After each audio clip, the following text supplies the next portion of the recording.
a healthy reminder. This bitch walked. She fucking strutted that runway, mama, so that Peppa could run! Now that we're done with the first game, let's move on to the second one, and why not start off with our protagonist for this game, Sora.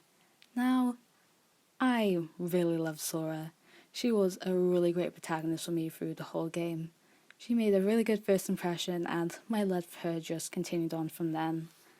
I really liked how they played the ultimate mystery character in this game, seeing as, for the kind of ones, yes, they don't know what their talent is, but at least they know who they are. Sora, on the other hand, she's a complete blank slate, which got me really invested, seeing as we had to figure out not only what her talent was, but who she was. Where did she come from? Where did she go? Usually, I don't really like amnesia plots in the series. Usually they're not played that well. But I feel like in this game, it was done quite well, with her slowly figuring out who she was through each chapter until we got the confirmed reveal that she was Akane, or really an AI of Akane.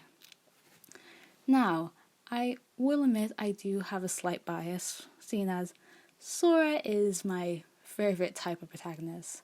Just full of dry wit, blunt, and pretty much done with her whole situation.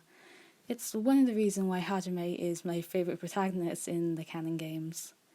It's just, her dry wit always led to really entertaining interactions with whoever she was interacting with. I feel like she had a really good back and forth with pretty much everyone she was interacting with. Probably my favourite relationships between her is her relationships with Yuri and Shobbay. Just the reactions all the time were really great. Just really entertaining. I just loved seeing them go back and forth with each other. Her relationship with Yuki was also really good, and I really enjoyed her back and forth with Nikkei in his free time events. Just some really entertaining interactions. I also really liked her development through the whole game. I feel like it was really solid with her trying to come to terms with herself of who she was, especially when she realised that she was Akane and she had to come to terms with everything she had done in her past life, per se. Also, it was really interesting to see her during Chapter 4 with us breaking away from her perspective and moving to Shobbay's and just learning what she had done. I know a lot of people, me included, did have problems with her actions during that chapter, but now that it's been about a year since that chapter's come out, I feel like I come more to understand her, especially seeing as we got more translations, so I'm more okay with it, and it was just really nice to see our protagonists not being all perfect. They're not all good. Which is kind of a key point with this cast, seeing as there are very few characters that are completely sane or have a completely healthy mindset, so yeah. So, in the end, I did enjoy her during Chapter 4. I feel like it just gave a bit more intrigue into her. So I'm going to be placing her in A tier. I just really loved her. Really great protagonist for me, just really enjoyed her. Now let's move on to the first victim of this game, Yuri. Dawn, if you're watching this, I completely blame you for this placement. This is all your fault, and I'm really grateful for you, seeing as I really like Yuri. When I first got into this game, I will admit, I didn't have much of an opinion on him. He just gave off big Tenko vibes with his whole hating males thing, and if I was going to make this list back then, he'd probably be in low C territory, but as time has gone on, I've really grown to appreciate him, and really enjoy him for the short time he was alive, which I really wished he had lived longer, seeing as his reactions to certain events in this game would have been really good, especially in Chapter 3 when, It sadly seems to be one of those cases where it's Chapter 1 and someone has to die, and sadly, Yuri pulled the short straw. One big thing I complain about Yuri is just not him as a character, but how he was utilized. I really feel like they could have done much more with him with his free time events, instead of just being foreshadowing towards Sora being a Kakane later on in the game. Seeing as with what we know about his character, there is so much you could have explored. You could have talked about his relationship with his father and how he grew to hate men so much because of him. You could talk a bit more about his training as an astronaut and how he just really doesn't care about it. And, for God's sake, actually talk about and explore his experiences with being kidnapped 50 goddamn times. Like, serious. There is so much you could have done with that, but it seemed to just be played off as like a one-time joke. Like, Linju, buddy, please, don't pull a Capcom. Actually address your character's trauma, please. There's so much you could have done with that, but I'm going into a tangent. Let's just move on so this doesn't come 10 minutes long. Yeah. And finally, a section about Yuri would not be complete without a talk about what Chapter 5 gave to us. Now listen, when that chapter dropped, I made a promise myself that I would never, and I mean never, address that thing by name or show him in one of my videos. And I'm still standing by that. So, I'm not going to mention his name, but I will say this. That was our gateway to all the JoJo references that continued on into Chapter 6. So yeah, you can blame him for that CG of Mikado. Now, I'm going to be placing Yuri in B. I really liked him and really wish he lived longer. I feel like he could be utilised better, but for the short time we had him, I did really like him. Next character on our list is Hajime, a solid character that I really liked. I really enjoyed Hajime a lot, and despite him dying really early on in the game, I'm really glad that we got to see more of him in the Void Theatre and actually see him go through a bit of development despite him already being dead. I really enjoyed his laid-back, friendly attitude and how he balanced off Shinji while he was alive. The two of them had a really great relationship that I wish we could see more of, but alas.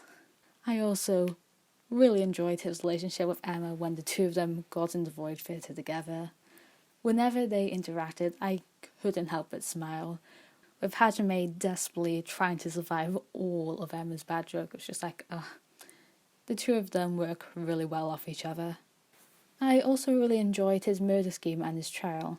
I feel like it was a really solid way to finish off the first chapter, and he is the subject of one of the best, if not the best, plot twist in this game. Him working with Mikado and the reveal of Void. Oh, there is nothing I complain about when it comes to the twist. It just set up the rest of the game perfect, with the mystery of Void, what they want, and who they are. I think it was a really good idea, seeing as we already had the plot twist of the true mastermind being revealed in the prologue, of course being Mikado, which I will talk about later when we move on to him. But it was a really good to still have that mystery of who the mastermind is, continue on through the game. Not only that, instead of trying to figure out one mastermind, we had to figure out 3, which was really good. All that being said, I'm going to be putting Hajime in B. I really enjoyed him, just really solid character. Also wish got to see more of him, but still, really enjoyed him. Now it's time to move on to a character which is quite complicated to talk about. Kokoromitsu. Now, before we dive into that massive barrel of worms out ahead of us, let's go over her in the simulation. I knew that she wasn't going to last too long in the game with just how damn intelligent she was, with her being able to figure out Hajime was the killer with just a few questions, so I knew I shouldn't get too attached to her. Despite this, I definitely grew to be quite fond of her, especially as time went on. I absolutely loved her relationship with Emma. I feel they played off each other really well, and I enjoyed seeing all their interactions in Chapter 2. And the last scene of them together before Emma attacked Kokoro was just really sad, seeing as I know there's quite a bit of doubt of if Kokoro actually meant anything she said to Emma, but I like to think that she did really want to help Emma and actually help her move past the trauma, seeing as Emma seemed to be the first friend that she actually made, and for her to just die like that was just, oh, that was sad. That was definitely sad, seeing as Emma did actually seem to value her friendship, despite her role actually be to keep an eye on Kokoro and that. So, yeah. Now, despite not talking about too much, I did really like Kokoro. Then, Chapter 0 happened, and oh boy. Oh boy. I don't think anyone could have predicted what was revealed in Chapter 0. I remember when that chapter came out and people went nuts when they got translations for it. There is a lot I can talk about with what she did to Makako and her whole plan, but I don't really want to, seeing as I don't like to think about it too much, seeing as, you know, it's definitely not pleasant. But I will say this, it definitely got me more intrigued in her character, seeing as before this, even though I did like her, I didn't really think about her too much, you know? It wasn't like I was extremely interested in the character, and despite the horrible things that was revealed that she did in Chapter 0, it definitely got me more interested in the character and to analyse, okay, why did she do this? Anyway, I'm replacing Kokoro at least. Simulation of Kokoro in Tibi. I do really like her and I am really intrigued in her character and interested in learning about why she thinks the way she does. Chapter 0, Kokoro. I think I'm going to place her in Tier D for now, seeing as just learning everything that she did. You know what, I won't go too much into it, seeing as it's not much of a pleasant thing to think about. Let's just move on for now. But yeah, like Simulation Kokoro, really interested in the psychology of a character, actions that she did in Chapter 0, ooh, not good. Now with that out of the way, I got to talk about one of my favourite characters in this series, Emma Marguerobi. I absolutely adored her. She's definitely tied with Yuriko for my favourite girl in this series. I really loved every scene she was in. She had a really good personality that worked really well off people. As I talked about earlier, I really loved her relationships with Hajime and Kokoro. I also really loved her cute little dynamic with Yuki, with him being such a big fan of her. I wish more people would talk about it more, seeing as it's such a cute little relationship that doesn't get too much light shone upon it, but it's just really sweet all overall. Also, this must be mentioned, I really enjoyed all her puns and just seeing Hajime with her in misery as you had to listen to all of them. It was just really funny to me. I also really enjoyed her murder scheme and her trial. It was a really nice twist on the usual trial layout, with them trying to figure out how they did it first to figure out who the murderer was, with them having to figure out who the murderer was first to figure out how they did it. It was a really nice twist on the usual trial layout. Though I can understand why people don't really like this trial scene, as the icicles can seem a bit far-fetched, and I can understand if people think it dragged on a bit too long, but overall, I really love this trial. Also, I think that she probably had the best backstory out of the voids. Oh boy, I felt so bad for her when it was revealed what happened to her. It was just, it was rough. Especially learning what her father did to her arms with him dragging cigarettes down them, which, that's just horrible. I felt so bad for her. She deserved much better. I also really enjoyed seeing all the movie references they did and actually seeing them make use of a talent, seen as in the Danganronpa series, they don't really seem to take advantage of their talents as much when it comes to the plot of the story. And I always really find that the trials I enjoy the most is when they fully utilize a character's talent, like Best example being in the second game in Chapter 5 when Nagito's whole plan is dependent on his talent. Probably one of the reasons why it was so good, but focus on this now. Yeah, I'm gonna put this girl in S. Without a doubt, absolutely adored everything about her. Just love her so much. Now it's time to talk about Sasuke, another solid character that I really enjoyed. I really liked both her attitude and her design, which, little tangent on her design, Linju, buddy. Amazing choice she made from switching her from skirts to pants. She looks so much better than she did in the beta, but I digress. Yeah, I really liked her throughout the whole game. I really loved her relationship with Hibiki. The two grew a really sweet sisterly blonde, which Hibiki really deserved compared to what she has.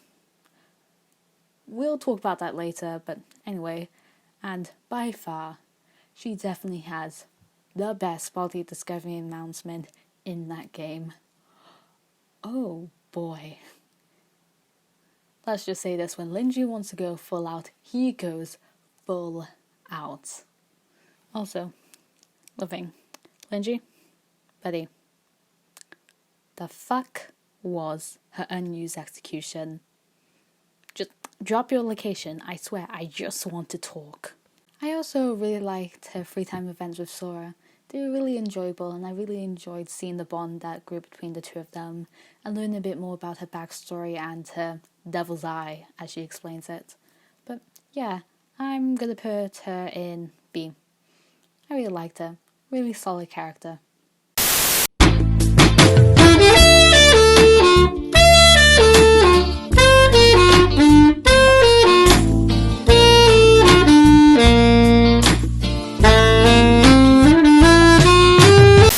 Speaking of Hibiki, let's move on to her and talk about how she deserved so much better than what she got.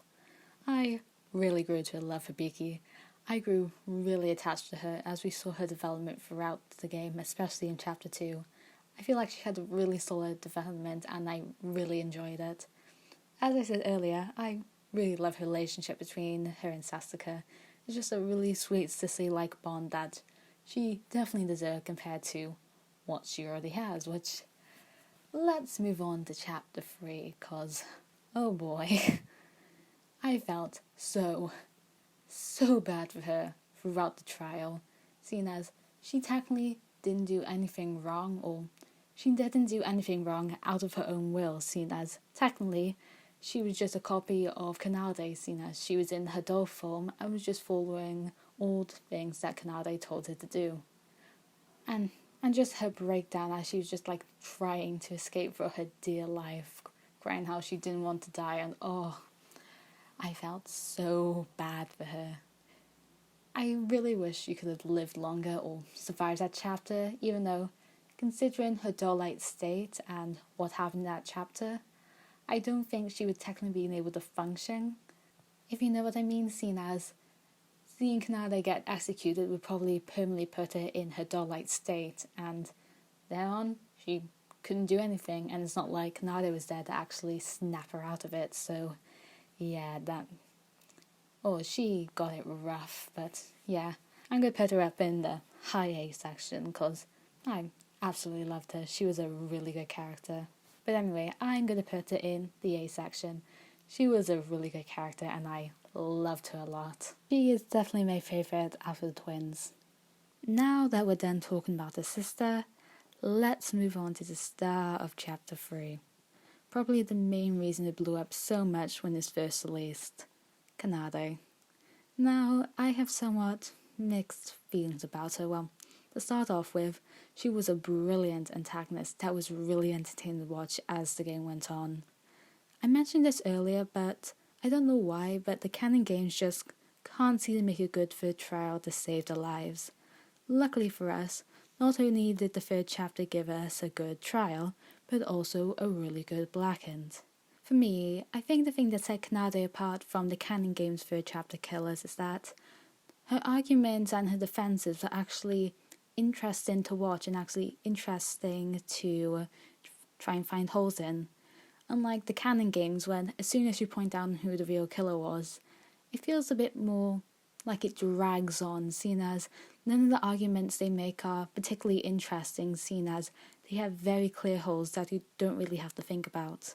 Also, she had really good back and forth with all the different characters during his trial, especially her and Shobbay, and all of it led up to a really satisfying breakdown at the end, when she realised that her downfall was not because of a mistake her sister made, but one she made. And on the topic of her breakdown, I think we can all agree she has one of the best sets of sprites out of this series.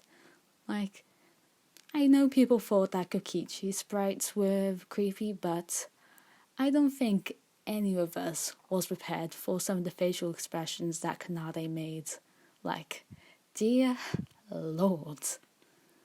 Another thing that made me really enjoy the third trial is that it took advantage of the idea of what if there was 2 Blackens instead of 1, which led to probably my favourite execution out of the second game.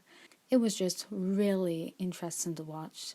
Not only was it brutal, but it was really interesting to watch.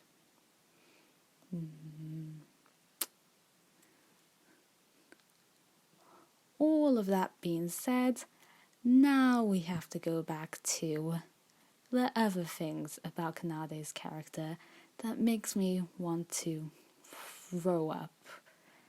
Her somewhat incestuous feelings towards her sister and everything that she did. Yeah. I know a lot of people immediately started hating Kanade after learning everything that she'd done when the chapter was first released, and me included. I was just completely repulsed by it, and don't get me wrong, I still am. But as time went on, I've gotten to appreciate her more as a role as an antagonist, even though I still have that deep disgust that stopped me from, how do I say this, just fully enjoying her to the max, per se. But all of that being said, I'm going to put Kanade in Tier A. I really enjoyed her role as an antagonist, and I think the thing that's keeping her down in A is that, all of that's, to be honest, a part of me does want to put it down in the D section with Outer Simulator and Kokoro because of all that, but just appreciating her role as an antagonist and all the entertainment she brought, I'm going to keep her in Tier A. Now on the Shinji, who I really liked a lot. He was just a really solid and likable character throughout the game. He's just one of those characters that has this really infectious atmosphere around him. Just anytime he's on screen, I just found myself being in a better mood with just his passionate attitude. As I mentioned earlier, I really enjoyed his relationship with Hajime, although it was short-lived, and I absolutely loved his relationship with Yuki. The two just had a really sweet bond, and I really enjoyed seeing it play out throughout the games. I also really liked seeing his interactions between the girl, who just how flustered and bashful he got. It was just really cute. I also thought that his development was really solid throughout the game. Sadly, he was not immune to the Chapter 4 curse, but I do think his death was played out well, and it was really emotional when it was revealed he actively sacrificed himself so Yuki wouldn't be blamed as the Blackened. And just seeing how much his death affected Yuki, that poor boy, but we're gonna talk about him later on. Oh, and I have to mention how much I love that in the real world, not only did he get married, but he had kids. That little sketch on Shinji's character sheet just brightened my day as soon as I saw it. Now with all that said, I'm gonna put Shinji solidly in Tier B. I really liked him. He was just a really sweet character that I enjoyed watching. Have you guys ever had that one character that you were completely neutral on? You just don't have any outstanding opinions on them. They could probably disappear from the whole story and you wouldn't notice. But then, because of one event, overnight, you end up completely adoring them? Yeah, that's my case when it comes to Nikkei. Up to Chapter 3, I really didn't care about him. The most he got out of me was my fondness for his design, being confident that he'd be revealed to be the final void, and I assume like everyone else, thinking that he was going to die in chapter 4, whether or not he was going to be the victim or the killer. But then, chapter 4 released. And despite being correct on those last two statements, seeing the type of person he really is, learning the things that make him tick, and seeing his downfall during the chapter made me completely fascinated with him and made me fall completely in love with his character.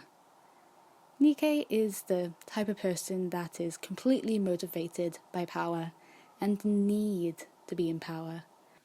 And it was really interesting and kind of sad how that need for power affected him through the whole game. From his actions, with him subtly trying to gain power up until chapter 4, where he finally revealed himself as a void and actively went against Mikado, and his relationships with the other characters, particularly with the voids, and how he never really seems to be emotionally open with them and create a proper connection with them because of his constant need for power and holding that power over them. Most likely motivated by the fear that if he didn't have this position of power over them, they would take advantage of him, which is really sad, especially when you get to the last Void Theatre, where in his last moments alive, he apologizes, showing a last moment of vulnerability in front of them when it's far, far too late. It's just really heartbreaking. And his relationship with Sasuke solidified in the idea in his head that he wouldn't be able to trust anyone going into chapter 4. And it's pretty sad to think about, considering how little Nikkei seems to trust people, how he was able to trust one person, and almost immediately, that trust was immediately crushed, with Sasuke dying. On the topics of relationships, I really loved his Rairu Mikado. The two of them had a really good back and forth, even in the earlier chapters, and especially in chapter 4. It was a joy to watch it play out. To be honest, I would really love, in the future, when the whole game is fully translated, to do a character analysis series on all the characters in this game. I find a lot of them really interesting, and probably Nikkei would be one of the first characters I want to do, just because how interesting he is to me, and just looking into every little detail of what makes him tick. And I can't wait to learn what settled this mindset of a need for power for him in his past. Speaking of that, Linju, give us his backstory already, you coward! All that being said, I'm putting Nikkei solidly in S tier. I absolutely adore him. He's a really interesting character that I can't wait to learn more about when we finally learn what his backstory is. Alright, it's about time I finally talk about our final survivor from the first game, Teiru. Now, I really loved Teiru in both of the games. I thought he had really good development in both of them, but let's start off with him in the first game. Although I don't love him as much as I do in the second game, that doesn't change the fact that I still love him a lot. As I said earlier, I really loved his relationship with Hayo and Satsuki, along with his relationship with the other survivors, particularly Yuri. He was just really enjoyable to watch throughout the game, but I do believe he was his best in the second game. Not only did it show how much he had actually developed from when we first saw him in the first game, it was really interesting to see his arc in this game, with him trying to keep everyone safe and how that slowly had a breakdown on his mental health, particularly his mental breakdown in chapter 4. His relationships with the cast in this game was also really good. I really liked his relationships with Aroha, Sora, and his little Rairu Mikado. Their interactions were really funny, especially hearing about how Mikado constantly teased Teiru by stealing his hat or trying to trip him over. Those little tidbits made me giggle a bit. And just seeing his death in chapter 5 was really sad. I was really confident that he was going to be the victim in this chapter before it was released, but that didn't change the fact that I did not want it to happen, and how sad I was when I actually saw that, yes, I was right. But yeah, especially learning the fact that, of course, people who died in the simulation, they can't come back. Especially since, after all the shit he went through, he at least deserved to live a somewhat happy life. So, with that being said, now I'm going to be putting them... You know what, I was originally going to put both Teiras in DRA, but I'm going to put the first game Teira in DRA and second game Teira in TRS, because that's what he deserves after everything he went through. So, yeah. The next character we're talking about is the real Yuki Maeda, which, let me just say this. God bless this poor man's soul. He has been through too much in this whole series. I mean, first of all, he was kidnapped. Then he was held in some mysterious place for God knows how long. He was like 1-2 years. And then when he was found again, he was once again kidnapped, had his brain removed from his body and his body disposed God knows where, had his brain used to try and recreate a new Ashuro, and then at the end he was forced to use the comatose body of his friend to actually continue on living. He has been through so much. But anyway, we'll get into him. As you can probably guess, I really loved Yuki. I really enjoyed seeing his development throughout the game and seeing him just slowly break down with all the terrible things that continued happening, which was really nice to see, seeing as we never really saw that sort of development in the canon games. Usually people mostly kept their cool, but we never saw someone just continue to slowly break down, and speaking of that sort of thing, that's kind of something I wanted to see with Kaide's character in V3. See, little tangent. Before V3 came out, I was solidly on the train of Kaide not being a true protagonist. I was completely sure who it would be. I did have my money on Shuichi, who it did turn out to be, but I was really confident that Kaide wasn't a true protagonist, that she would somewhat die earlier on, or maybe be revealed to be the mastermind, something like that. But if she did turn out to actually be the protagonist, I did want her to actually go through development somewhat similar to Yuki, considering her personality, with her just slowly breaking down throughout all the chapters, maybe possibly leading to her actually committing a murder in later chapters, or just her having a full mental breakdown. But yeah, it was just really interesting to see that kind of development. As I mentioned earlier, I really enjoyed his relationships with Shinji, Sora, Emma and Yuriko. They were all just really sweet in their own ways, but I will admit, my favourite relationship with him is definitely with Shinji.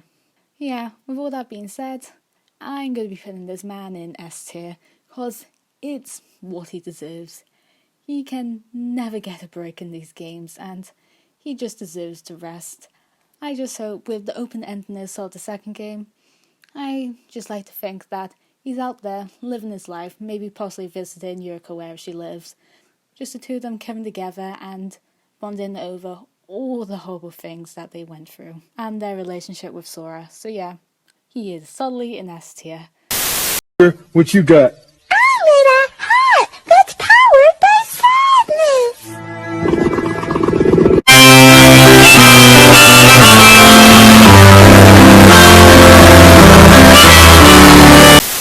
Next on the list is Aroha, which you can probably guess from my Emma section, I absolutely adore.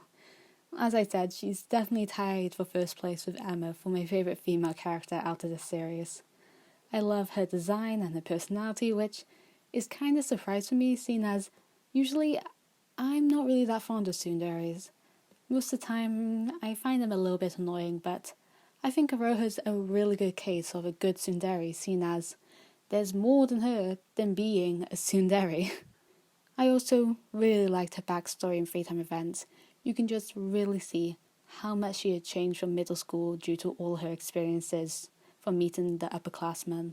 And also, just seeing her and Sora interact is always a joy, which, moving on to her relationships, I really loved, as I said, her relationship with Sora, Nikkei, Sasuke and Yuki. Really, with most of the characters she interacted with, she always seemed to have a really good dynamic. I am so happy she had a somewhat good ending. Aside from almost being arrested by the Kizuragi Foundation, I'm glad to see that she actually went off and is hopefully living a decent life away from all of that. With all that being said, I'm going to put Aroha in S tier. I just absolutely adore her. I don't think there's anything I can really complain about when it comes to her. Now on to Mini Bob Ross herself, Aroha. Another character that grew on me a lot as the game went on. My case with Aroha is quite similar to my case with Nikkei, with me not really caring about her at all. The most she got out of me was thinking her design was cute and having a slight interest in her being a void. Despite that, I didn't really have high expectations for her character. I thought she would just go through some really basic character development, probably ending with her betraying Mikado or becoming their Forta. My money more on the latter. But luckily, I was pleasantly surprised. I know quite a few people were upset with the way that Aroha's character went, more hoping for her to get positive development when she actually went through more negative development. But I actually really liked the way it went, seeing as the more we learnt about Aroha, it became more and more clear that it would be an extremely out of character for her to actually change. Because of the way she was raised, Aroha is the type of person that it would be extremely hard or almost impossible to get her to change her ways. The thing is, Aroha's a very dependent person. She relies on others to do stuff for her, seeing as she never learned how to do stuff for herself. Not by her fault at all, no, because of her parents, with them only allowing her to draw so her drawings can be up to a suitable standard to them, which sadly until Atsuro came into the picture, they never were. And even after her drawings up to acceptable standards, her parents were very controlling of her, controlling the certain things that she could draw, and even if she expressed interest in something they don't approve of, they would immediately destroy it, as she talked about when it came to her manga. Even when she got away to her parents enjoying Void, it's very clear that she heavily relied on them to do stuff for her. As we saw with her talk with Hajime and Emma during the Void Theatre, even her blaming Emma for the situation she was in, even though Emma wasn't really to blame for it. The Killing Game is probably the first situation when Aroha has been forced to act independently, and as we saw, she doesn't know what to do at all. Even if she wants to change, which I do think she would want to, she just doesn't know how. Which why I think it was brilliant to pair her up with Shobbay at the end of the game, seeing as he shares the sentiment of believing that people can't change, as we saw in the protagonist switch in Chapter 4. Which I will talk about him a bit later, but to focus more on Aroha, she's a perfect foil to Shobbay, with him being overly independent. She is overly dependent, with her even dependent on Shobbay to actually escape jail. I just absolutely loved the dynamic between her and Shobbay. I do wish we saw a bit more of it, but seeing as their ending is kind of loose-ended with them escaping from the Kizuragi Foundation, I think a lot of us have liked to believe that they just run off together and just live in as a sort of Rick and Morty duo, which gives birth to loads of fun ideas. But anyway, I'm going off to a bit of tangent, so I'm going to be putting Aroha in Tier A. She's a really interesting character that I grew really fond of as time went by, and I'm really happy the way that her character went. I don't believe in violence. I don't believe in violence. Speaking of Shobbay, let's just get right into him, which... Okay, as you guys could probably guess by now, most of this video is off script. I've mostly just got a bullet pointed list of things I would want to talk about, so I have a bit more freedom to go off into certain tangents that I come up with while I'm recording this. But the thing is, the main bullet point right at the top I have for Shobbay is Brilliant Bastard, which pretty much sums up most of my feelings about him, because that is probably the best way I can describe him. He is one brilliant bastard. I absolutely loved him. He was just so so entertaining to watch, and it led to some really funny interactions between the other cast. As I said earlier, my favourite relationship with him is definitely his relationship with Sora. Their dynamic is just always great, no matter the situation they're in. I also really liked his backstory and free time events. It's really interesting to get to see the more personal side of Shobbay, which he always clearly keeps locked up for reasons I will get into later. But as I was talking about with Aroha earlier, he is the perfect foil to her because while Aroha is an overly dependent person, Shobbay is an overly independent person due to, of course, his childhood with his parents abandoning him and him having to survive by himself. You can clearly see how deeply his experience has affected him, and how it's formed his mindset that we see in the game, with him very clearly seeming to be stuck in survival mode thanks to the horrible experiences that we know he went through during his childhood. Similar to Aroha, I know a lot of people were disappointed with the fact that Shobbay didn't really get much development, but again with Aroha, it would have been very out of character for him to actually change, seeing as he very clearly holds the sentiment that people don't change. So it'd be extremely out of character if he was to change, and besides, you can see that Shobbay is extremely emotionally reserved because of all of his experiences, and even if he did want to open up to people, like we saw him somewhat open up to Sora in his last free time events, I don't think that he could properly allow himself to be open with people, with the fear of possibly them turning against him or them abandoning him like his parents did. Again, I loved the dynamic between Aroha and Shobbay. The two of them are just really good foils of each other, and again, I wish we could have seen a bit more of them, but oh well. So yeah, I'm gonna put Shobbay solidly in A tier. I really loved him. He was just great. Now, we're finally on to our last character, and also our mastermind for the second game, Mikado Sonoji.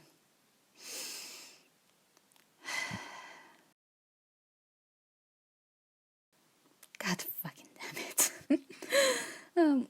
Dear Lord, why do I have to be like this? Any person who knows me and has heard me talk about this character, you should already know exactly how I feel about this bastard. I adore every single little aspect about him. I knew from the moment I got into this series and I first saw him, I immediately thought, oh, I'm gonna like this fucker. And I was right. But I don't think I could imagine how much I would grow to completely adore this character back then. Well, to first start off with, let's talk about the concept of him. The idea of having the mastermind being revealed at the very start of the game. For me, I think this is a really genius idea because not only does it lead to some really interesting interactions between some characters and some really interesting events throughout the game, it also covers for one of the unavoidable flaws of the canon masterminds. Although I really enjoy the canon masterminds, we really don't get to see much of them actually being masterminds.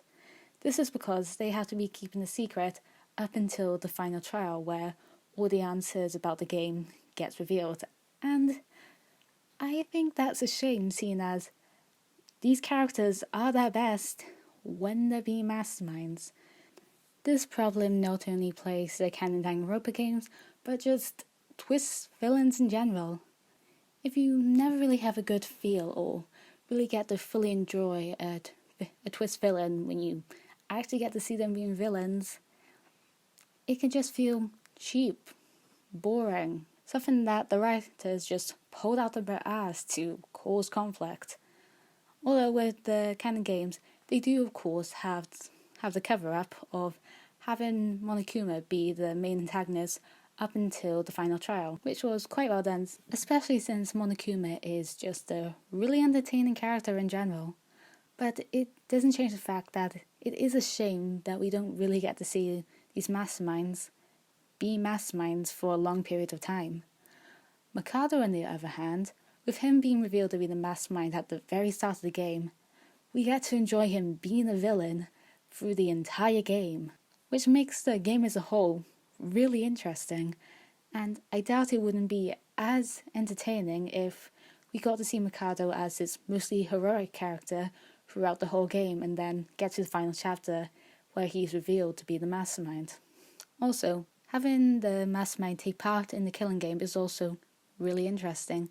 It's one of the reasons why I like Tamuki so much. Seen as with the other games where the masterminds were separate from the killing games, it was just really nice to actually see a mastermind taking part in the killing games, seeing as you can actually grow a proper bond with them instead of immediately having all your feelings for them in the final chapter. Secondly, his design is by far my favourite of the entire series. The idea of, although he didn't show emotion, his mask does was really cool to see, and of course led to some really terrifying sprites. Which, speaking of sprites, brings me to... And on the topic of sprites, his glitched out sprites were the best in the entire game. And I will not argue on this topic. Kanade's sprites don't have nothing on these. Like, Jesus fucking Christ. Thirdly, Mikado in general is just a really entertaining character. He's really a joy to watch whenever he's on screen. He always has really good interaction between the entire cast and has really funny lines. His interactions between Sora, Nikkei and Teiru are personally my favourites. They're all always really good. Throughout the whole game, my interest in him never fumbled. I always had questions about him like, okay, what's up with his mask? What's his backstory? How do you know it's Zero? What is actually his plan? Is it actually he just wants to revive at Zero, or does he have other intentions? He always kept my interest, which, in my opinion, is exactly what a good villain should do. I think Mikado is a villain that found a really good middle place between comedy and intimidation, because when he's meant to be funny, for me at least, he's really funny. But when he's meant to be intimidating, by God, he is intimidating. I could probably go on and on about this character, but I'm gonna try and keep it somewhat brief and just say, I adore him. I adore him so much, I had to put this fucker on his own level. Dear Lord, what is my life? And we're done. Now, I know some people might be asking in the comment section, hey, you put the minor characters on the list, but you never actually talked about them. Why is that? And that's because I don't really have much to say about them, or really much that I could make a whole section out of it. So I decided to just place them on my tier list, so if people were curious about my opinions about them, they can see. With that being said, I hope you enjoyed this. I know this is really different from my usual videos, and this is very, very weird for me to make, but I really hope that you did enjoy this. I don't know when my next video will be out, but when it does, it will probably be a video on Danganronpa and other characters as vines, but it may be something else, seeing as I've been thinking about spreading my horizons when it comes to this channel. For people who are into the Never series, don't worry, the Never series will still be a massive pillar on my channel, but I've been thinking about creating content for some of the other stuff I like other webtoons I'm into, maybe some Ace Attorney, maybe some Avatar, maybe some anime I'm into. Hell, maybe I'll do content for the Canon series. Just making more content for other series that I really enjoyed. So that there. Now I'm pretty sure that's all that'll be done. Well, this was Magic Sullivan, and I'll see you in the next one.